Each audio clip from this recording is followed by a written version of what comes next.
Hey everybody, we live in the US right now, but we are preparing for a life abroad. It's not about running away from anything, but it is about running to freedom, running to have options, and running to have a life that is and feels a little less stressful. So, join us today and let's talk about how you can prepare for residency even if you have no plans on leaving the US or a timetable to do that. Hi, I'm Lynn. Hello, I'm Jace. And welcome to our channel, Gen X Crunch. And on this channel, we really are talking about pre-retirement life, and specifically how you can deal with your life now and plan for your next life and the next chapter. So whether that's travel, living abroad, finances, we talk about all the things that we're dealing with as a couple that has been married for over 25 years and are in our mid-50s. So let's jump into today's video where we really talk about why we are actively pursuing residency in another country, even though we don't have a timetable or plans to leave the US anytime soon. And the first reason I alluded to is really that to have options. Options for us equal freedom. I think in all of our married life, we've always talked about we never want it to feel stuck. And so having an option and having multiple options is freedom to us. And so getting residency in another country, and yes, we do have residency in Mexico right now, it gives us the option of freedom. That if something happens, that we have a place to go. And I think we've also really kind of built our whole married life with really having those options, and that's important for anyone. I think that, you know, Absolutely. my parents lived in Kentucky.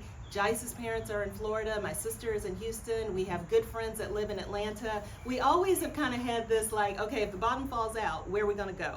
And so we have those safety nets here in the US as far as location. Now we've just gone a little bit more global with it. And we have the option of going somewhere else if we need to and we want to at a date in the future. Yes, another reason we're looking at residency abroad is residency as well as citizenship requirements are changing constantly. Yep. Just give you a couple of examples. For instance, 2019, you can get residency in Panama for a $5,000 bank deposit. Wow. $5,000, that's dirt cheap. In today's world. That same Friendly Nations visa, it'll either cost you $200,000 in a property or $200,000 in a CD. So much bigger price tag. So that's just one example. Mexico this year got rid of their regularization program. You didn't even need economic solvency to qualify for that. You would have got residency for 4 years temporary and then could have gone straight to permanent for a little of nothing. You just had to be there during the COVID time period, residing there and go apply. So that program is gone. What else? Oh, with Portugal. Portugal this year has put a law into, has requested a law that's going to change their D7 visa program. The way it exists currently is you get the D7 visa as an expat, and then after 5 years, you can apply for citizenship. They want to extend that to 10 years now. Wow. So the time period is doubling. And hot off the press, I just read about the Philippines. They have what's called a SRR visa, and that stands for Special Resident Retirement Visa. So there's some good news and bad news with the changes with that one. The good news is the age requirement was 50 years old. Now you can get it as a 40-year-old. So that's the good news. The bad news is the price went up. So in the past, as a 50-year-old, it would have cost you a $30,000 bank deposit. Now, as a 40-year-old, you're going to need $45,000 bank deposit. So there's good news and bad news. But all this to say, all of these things are changing, and you need this, don't delay, start today. If you have the requirements, if you meet them, go ahead and start. You may get grandfathered in an existing program, but just things are changing, so you want to keep waiting. Yeah, that's a great point as far as there's no time like today. Yes. I think another reason that we are getting the residency is work for us is that we can test drive. We can test drive this life first with slow travel, with vacations. We can go to different places and stay for a week, stay for 10 days, try it out before you buy it, so to speak. And I think that that's an important part as far as doing those types of things from standpoint of vacationing and exploring those places. So, when you go to vacation and you may think about, well, I'm just going to go to a hotel and hang out on the beach, you might vacation differently as far as picking a country that you potentially may want to live in one day. And at that point, you may hook up with a realtor to kind of see what do rentals look like. You might want to get an Airbnb in an expat location to see what neighborhoods are like. So, this allows us to travel and vacation in the countries that we're looking at and be intentional with those vacations. Absolutely. And then the other thing is cost of living. If you think about it, the older you get, you got a fixed income. So as our income becomes fixed, we want to look for potentially lower cost of living locations. And I went on this website, it's a calculator, cost of living calculator. Expatistan is what it's called. We can put a link to it in this video description. But basically I compared our current cost of living cities, so Charlotte, North Carolina, to some popular frequented expat cities. So Panama City. Did you know Panama City is 33% less expensive than living here in Charlotte? A couple of other ones. Medellin, Colombia is 52% cheaper than living here in Charlotte. And then lastly, Bangkok, Thailand. It's 66% cheaper than Charlotte, North Carolina. And many of these places have excellent health care. So that's, as you get older, that's one of your biggest expenses, health care as well as housing. So if you're on a fixed budget, you may want to consider moving abroad, getting residency, or maybe even eventually citizenship. Yep. And then the final one that we're really being intentional about is living with fewer regrets. Mm-hmm. And so, getting residency in another country was something that we talked about, Yep. we researched it, and then, we had lots of conversations about it, and then we just went for it. And so I think that is kind of a key overarching theme of our channel and of our life right now as far as Gen X Quench is that, don't delay. If there are things that you've always wanted to do, now is the time to do them.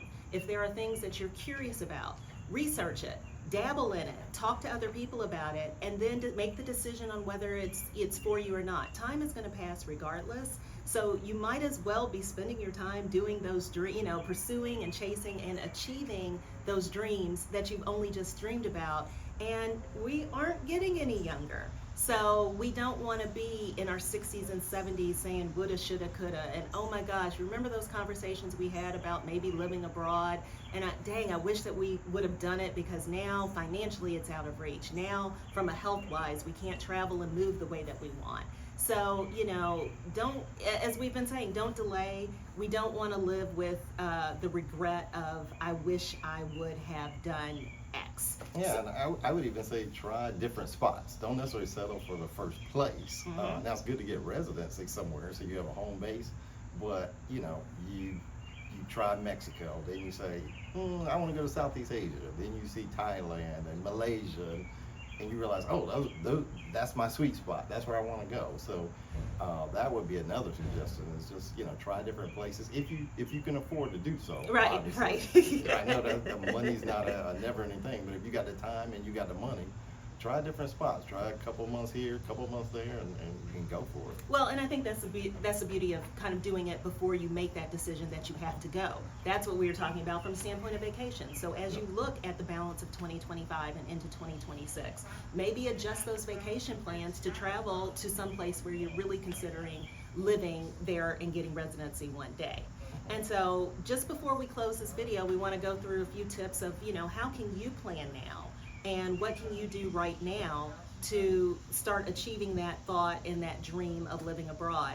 And as we just said, visit different countries. Make those plans on your vacation plans instead of maybe going to Florida and Disney World, no shade, that maybe you decide I want to go to Mexico, or I want to go to Panama, or I want to go to Colombia, or Portugal, or any of those places that really kind of rank high on the list of where people are considering, and do those visits and spend 5 days, 7 days, 10 days there and see if what the feel is and get a flavor for it. And don't just go to the hotel and the beach and the touristy areas. Get an Airbnb.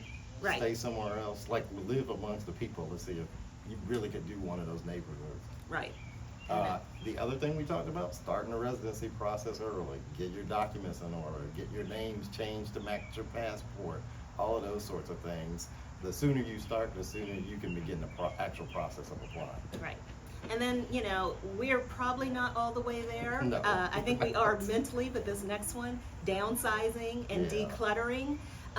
You know, We got a long way to go. we got a long way to go, but I think we're at least being more intentional about what we bring in the house. We Yes. haven't really conquered the part about what taking stuff out of the house, although even just last week, Jice was talking about his closet. Right. He's got suits and sport coats, and we're just not living that life anymore post-pandemic, as far as I've got, you know, probably 20 pairs of pumps. And I kind of was thinking from a shoe standpoint, I probably really could get away with 2 or 3, Right. because I'm a, you know, a t-shirt, stretchy pant, and, you know, flip-flop kind of girl right now. Yeah. So I think the downsizing and decluttering, because if you are going to be living a life that is either, you know, totally packing up everything and living abroad permanently, or potentially just downsizing and doing slow travel where you have a home base here, you may not want the big house that, you know, you have now, or as big of a house that you have right now. So I think if nothing else, start mentally downsizing and decluttering, but actually that really is on our list for the back half of the year and into 2026 to start kind of streamlining some of the stuff that's inside the house. Yeah, next one, near and dear to my heart. I'm a finance guy, so these have financial implications. You're definitely going to want to research taxes, insurance, as well as healthcare. Again, all big potential expenses. If you don't do your homework, you may get burned. So make sure you talk to the experts in the country, get referrals for folks that you can ask who, like I said, are subject matter experts within that country. Right, and then finally, you know, connect with others. There are plenty of expat groups that are, you know, Facebook groups that are online. Get involved, lurk if you want to, but actually ask the questions. There's a wealth of information that you can just by joining them and reading the comments, because people are at the same stage that you are, and even better, people have done the process and are ahead of you. And I know that Jice got a tremendous amount of learning before we even, you know, left the country, as far as the expat groups that are on Facebook, the YouTube channels. There's plenty of YouTube channels, even our channel. Please subscribe. Like, share, and subscribe. That's right. And, you know, doing those kind of things to educate yourself and get a view of what expat life could be like. And then finally, start talking to your friend groups. This is kind of an untapped resource that it is so wild how, since we have been in this process, we go to fundraising events, a New Year's Eve party. I've been to a business networking, and when you're in these small groups and you start talking to people, you find people that are like, yeah, we're thinking about it, or we have friends that do it. And when you talk to your friends, it's also a sharing of information. Right. We have close friends that have another friend group that went to Portugal last year or the year before. Portugal was kind of on our list, but we didn't go, but they brought back information. Right, we shared. And so that they shared it. Jice and another close friend, they did a cultural relocation tour, shout out Charlotte, Charlotte Van Horn. last year, and we have they brought that information back to us, the wives, and then they have shared that information with so many of our friends, and even with you all on this channel, Right. that, you know, a lot of it is just sort of like talking to people around you. You never know what kind of conversations people are having behind closed doors, and there's probably more people than you think that are thinking about this expat life, that if you just open up and start asking having the conversations, it's a wealth of information, just probably, you know, a text thread away. Sharing is caring. So That definitely share is. information and you'll get it back tenfold. Right. So, as we said, we are working on getting residency. We have residency. We don't have a timetable. We are happily living in the U.S., and but we have our plans, and we've made the plans, and we're executing on those plans. So we encourage you all to do the same. Please comment, you know, where are you in your journey, and how many things of these things have you done? Are you checking those boxes off now while you're still in the U.S. about potentially living life abroad, and where you are? And don't forget to, What countries are you looking at too? Right, I'd what love to countries- hear. And why? and why. So comment below, let's join the conversation. One more thing, or 2 more things. Don't forget to press the notify button, so that way when we load up a new video, you'll be notified after you subscribe. And then lastly, I just want to say, hey, thanks. We hit over 1,000 subscribers a few weeks ago, and we really appreciate it. You all are our Quench crew. thank you for rocking with us. Yes, yes, We really thank appreciate you. it. We are very appreciative. We are being intentional about staying consistent with this channel and showing up. Mhm. And as of the time of this recording, we're closing in on 1,200 subscribers, which we've done in less than a year. So we are proud of us for taking a leap of faith and trying something new, and for you all for hanging with us through the ups and downs and the learning curve. So like, share, subscribe. Have a wonderful day, and we'll see you on the next video. Take care. Get quenched. Bye-bye.